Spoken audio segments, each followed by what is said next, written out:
কলকাতায় একের পর এক হেলে পড়া বাড়ি নিয়ে পুরসভার দিকে আঙুল উঠতেই মেয়র ফিরহাদ হাকিমের দাবি, সব হেলে পড়া বাড়ি মানেই বিপজ্জনক নয়। এর উত্তর কর্পোরেশনের ভাষায় বিজেপি দেবে বলে পাল্টা হুঙ্কার দিয়েছেন শুভেন্দু অধিকারী। বাঘাযতীন, বেলঘড়িয়া, ট্যাংরা, বিধাননগর পুরসভার দুটো এলাকার পর এবার তপসিয়াতে হেলে পড়েছে বহুতল।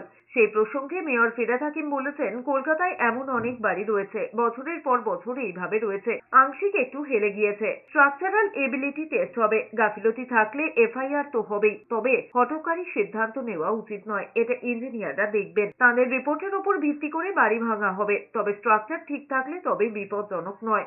এখন কোনো ইললিগাল বাড়ি হচ্ছে না, জোর করে বলছি।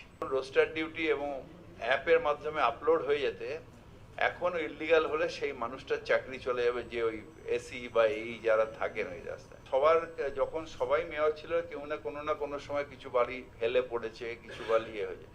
তার মানে যে সব বাড়ি বিপজ্জনক তাও নয়, আবার সব যে ইললিগাল তাও না। আর যা যদি ইললিগাল হয়ে থাকে, এটা একটা ট্র্যাডিশন।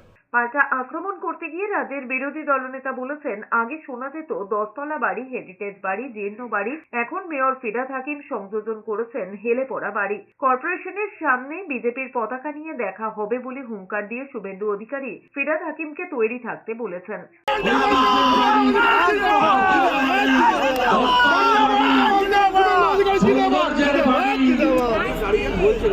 হেরিটেজ বাড়ি, জীর্ণ বাড়ি,